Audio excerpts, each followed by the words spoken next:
पराठे कैसे दिए हैं? आलू प्याज का 30 रुपए, गोभी का 40 रुपए और सिंगल अंडे का 50 रुपए। कौन सा लगा दूं? बड़े महंगे कर रखे हैं दीदी। अरे भैया तो महंगाई भी तो देखो, सिलेंडर से लेकर के आटा हर एक चीज तो महंगी हुई पड़ी है। बताओ हम भी क्या करें। अरे तो तुम्हें करने की क्या जरूरत है, तुम्हारी तो कमाई चली रही है। और वैसे भी पराठे के रेट बढ़ाकर तुम तो अपना हिसाब बराबर कर लोगी। जेब तो हम जैसों की कट्टी है। दूसरे का काम देख करके सबको ऐसा ही लगता है भैया, असलियत तो उसे पता होती है जो काम करता है।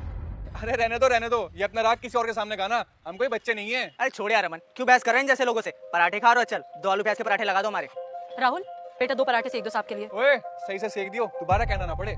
ये 2 गोभी के पराठे लगा देना और 2 अंडे के पैक कर दो। अभी 5 मिनट रुकना पड़ेगा, पहले इनके लगा दूं फिर नंबर आएगा तुम्हारा। अरे हम तो इसी वजह से जल्दी आए थे दीदी, फिर आपके ठेली पे भीड़ हो जाती है। ठीक है मैं कराती हूँ जल्दी।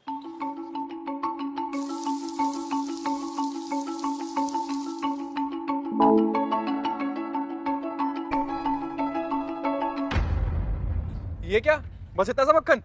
थोड़ा थोड़ा और डाल दो इस पे। भैया इससे ज्यादा मक्खन लगाऊंगी तो पराठे का टेस्ट खराब हो जाएगा। अरे कोई बात नहीं, स्वाद खराब होगा हमारा होगा ना, तुम डालो। अचार और चटनी भी डबल कर देना। ये ले।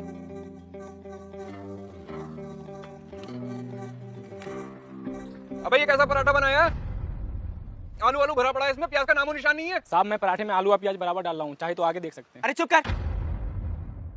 2 कौड़ी के आदमी, एक तो गलती करता है ऊपर से जुबान भी लड़ाता है। अरे ओ भाई साहब कैसे बात कर रहे हो बच्चे से? तुम्हारे लिए होगा ये 2 कौड़ी का आदमी, मेरे लिए बहुत कीमती है। और चुपचाप पराठे खाओ, पैसे दो और चलते बनो। अरे तो हम कौन सा फ्री में खाने को यहाँ आए हैं, लेकिन जब पैसे दे रहे हो तो सामान भी तो पूरा लेंगे ना। और तुम तो हर बात में कंजूसी दिखा रही हो। ये देखो, जरा सी चटनी, जरा सा अचार और मक्खन भी तुमने 2 बार मांगने पे दिया है। ऐसे दुकानदारी थोड़ी होती है। भाई साहब मक्खन अचार और चटनी पराठे के साथ स्वाद के लिए होते हैं, ना कि सब्जी की तरह पेट भरने के लिए। अरे अगर तुम्हें इतनी परेशानी हो रही है तो यहाँ नीचे बोर्ड लगवा लो कि पराठे के साथ कोई भी चीज दोबारा नहीं मिलेगी। एक तो पैसे दो इन्हें, ऊपर से नखरे भी झेलो। पैसे दे रहे हो तो चीज भी ले रहे हो, कोई एहसान नहीं कर रहे हो मुझ पे। और मैं भी यहाँ पे कमाने के लिए खड़ी हूँ, गवाने के लिए नहीं। लेकिन जितना तुम लोग ने ये चटनी मक्खन और अचार मांगा है ना, इसमें मेरा ही नुकसान हो रहा है। और वैसे भी जितना तुम लोग एक पराठे के साथ ले चुके हो ना, उतना तो कोई कस्टमर 4 पराठे के साथ भी नहीं मांगता। देखो बहुत हो गया तुम्हारा, अब तुम जरूरत से ज्यादा बोल रही हो। और किस नुकसान की बात कर रही हो तुम? कम से कम 50,000 रुपए छाप रही होगी महीने के। 50 नहीं 60,000 छापती हूँ। तुम लोगों को ना सिर्फ हमारी कमाई दिखाई देती है, मेहनत और खर्चा नहीं। सुबह सुबह उठ करके मंडी भागो, रात में देर देर तक जाग करके आलू उबालो, सब्जी काटो, आटा गूंथो, ताकि तुम्हारी ड्यूटी तक हम अपना ये ठेला लगा सके। और ये जो लड़का देख रहे हो, ये तुम्हारी कंपनी की तरह कोई इंटर्न या ट्रेनी नहीं है। अरे इसे मैं तनख्वाह देती हूँ। इसके अलावा तेल मक्खन आटा सब्जी गैस इन सब का खर्चा मैं अपनी जेब से देती हूँ, आसमान से नहीं गिरता।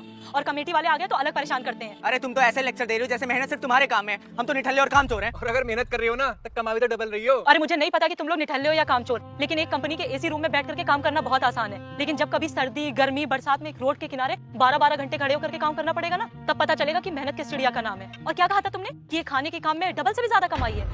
अरे तो फिर सोच क्या रहे हो? ये नौकरी वोकरी छोड़ो और एक ठेली यहाँ मेरे बगल में डाल लो। 2-4 दिन में नानी ना याद आ जाए तब कहना। भाई पराठे ऑफिस में जाके खा लेंगे। दीदी ये आपके पैसे। दीदी पराठा रेडी है। भैया आपके पराठे